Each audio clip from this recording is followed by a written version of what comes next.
Okay mga master, afternoon fishing tayo with the ano nga page Fishing TV. Kasama ko si Master Paul ngayon at dalawa lang kami ngayong hapon magkakas dito sa Binavista Local Land. Ayan, ang oras natin mga master ay ano na ng 2:30 at medyo mataas pa ang tubig pero susubukan lang namin kasi gusto namin fishing eh. Gusto namin maaga eh. Ayan, lakas ng hangin kaya bahala na kung may mahuhuli. Ayan ang spot natin mga kaibigan. Ayan. Alright, sana makadali no?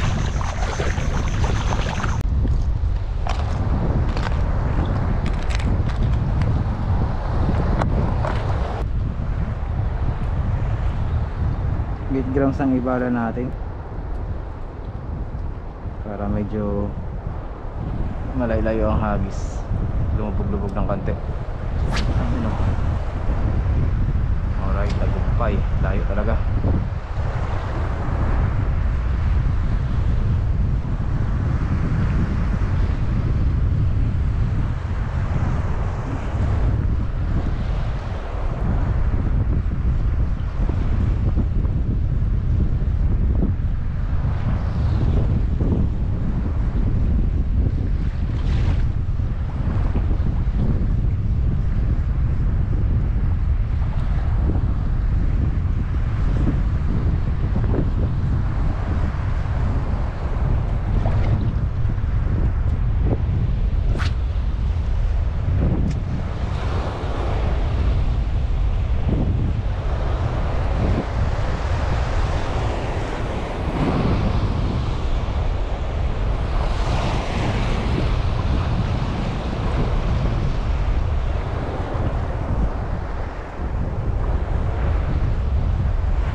Fishpond tayo master.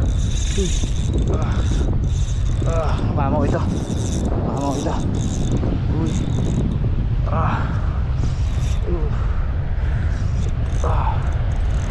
Sana sumama ka na. Ay, kitok, sabi na nga, putol eh. Wala, putol. Hindi pa nakikita na buti.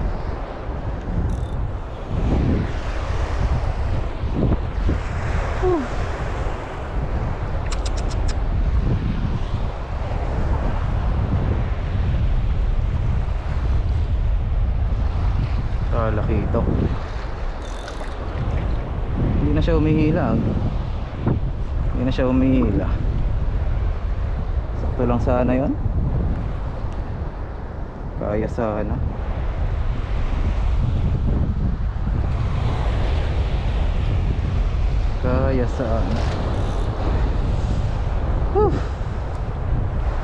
Goodbye.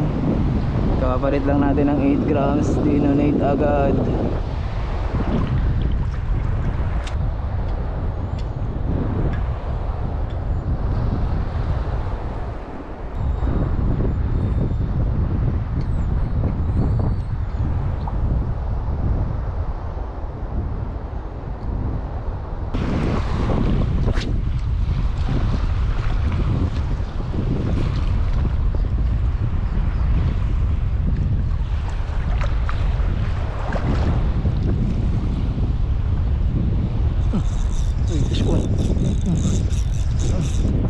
Nakabawi din sa inyo. Wala mo ha. Dito lang naman eh. Balagbag ka lang eh.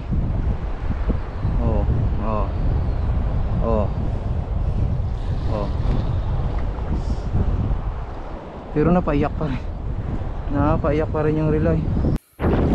So ayan mga master, bali voice over muna tayo dito. Nasira na kasi yung ano natin eh.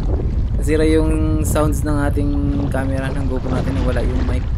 Kaya ayan, voice over na muna. Sayang kasi yung video na to kung ano hindi natin ma-upload. Ayan, dito sa part na to, kinagata tayo ng emperor fish. Good size na kanito. Yung kaninang trevally, naland natin yun. Good size din na trevally. Malakas din. Kala ko akala ko malaki-laki talaga eh. Pala parang balagbag lang. Kaya patunog din niya yung bayak din niya yun. So ito yung pangalawang huli natin. Good size canoe. Ayan. After nung donate Trevally, tapos ito na ang canoe. Okay na. Pangalawang huli for this afternoon. Okay. Dito nga pala mga master, inilahan din si Paul ng ng mama. Ayan, pinakita niya sa akin yung itsura ng hook niya. Talagang umunat dahil sa hila ng mama ko. Sayang nga lang na isa lang kasi yung isang hook lang yung sumabit. At patuloy pa rin kami naghagis dito. Pagkahagis ko dito ay itong kumagat. Pinagatan tayo ng mamaw na balo. Malaking balo naman ang napakagat natin dito sa palo. So ayan, napakaganda ng laban. Talon ng talon yung balo. Hanggang sa malapit tumatalon pa rin. Grabe yung lakas ng balo na yan. Yung rod natin. Balukot. So ginawa ko dito. Ginabi natin yung balo sa mababaw natin. Sa mababaw natin tatakbo. Delikado kasi medyo sa malalim tayo. Delikado. Baka matyagang tayo ng balo. Kaya ginawa ko pinatabi. Tapos ayun, pinatabi tumatalo. Hindi napapagod. Kaya dito natin siya tinakbo. Alright. Ang lakas pa talaga. Kasi pa yung balo. Yan, saktong naman natin, pagdakma naman natin. So dahil malikot sa nguso natin na dali na may ngipin pang na part na madakot. Ayan parang medyo nadali tayo ng ngipin at dikit pa sa gloves na delikado talaga itong isda na ito yung masa pagka balo ang nag-strike sa inyo. Bumugo yung ating daliri natin. Ayan. At pumulupot pa yung leader line niya sa muso. Hindi na lang matibay itong leader line na gamit natin. At malaki din naman pang talaga sa mga balo, pangontra sa mga balo. Ang mga maliliit lang na leader line, putol na yan. Bali 20 pounds na yan na Daiwa fluorocarbon J-thread. J-thread 20 pounds.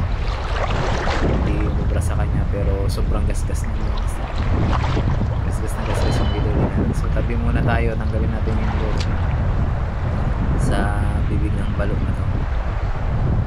So ayan, lapag muna natin okay. Sub na tayo dito sa balok. May higit 1 kilo tong balok na to eh. Ayos na, nakabawi na tayo dun sa nanguha ng lure natin kanina. Donate man tayo, nakabawi din tayo dito. Ayan, master, tingnan nyo yung tablas mino kung paano niya kinagat grabe, dun na nasa loob na ng kanyang bibig. Kulang na lang lunukin. Kung di pa lang yan, baka nalunok. Ang ganda ng tama. Grabe, gigil sa kanya sa tablas. Gigil yung balo kay tablas mino. So yan, so picture muna tayo, catch report. Okay, laki, mahaba pa. Goods na goods yung balo na ito mga master talaga. Ganda na ng laban ng pa. Ito yung balo na bilog eh. Ayan. Bali after nyan syempre tinuhog na natin. Ayun. Video pa, wala na palang sound yung microphone ng grupo. Ayun yung huli natin kanina, good size na talaki pa ba, isang emperor fish. Ito yung pangatlo, balo. Goods na yung huli natin.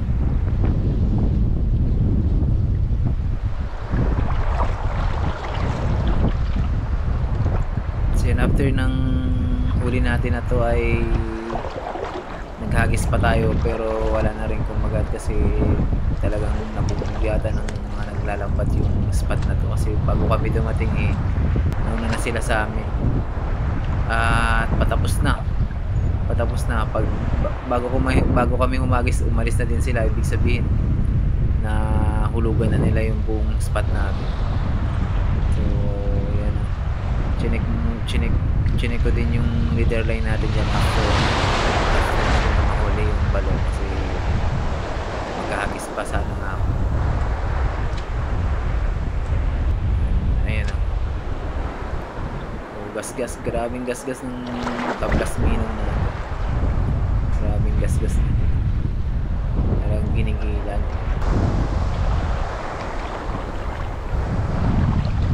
Hindi din tama, kawawa din si tablas minaw dyan. Check natin ang leader line, wala, putol na rin yan, putol na rin, buti hindi napuruhan, sobrang gasgas na. Yan, pauwi na rin kami nito dahil wala na rin kumagat at nangyaya na rin si Master Paul dahil medyo tumigas na yung reel niya, napalitan na kasi ng bearing. So maaga pa ito pero uwi na kami siguro 5 or past 5 pa lang, uwian na kami. So salamat mga master sa inyong panonood. Fish on, bye bye.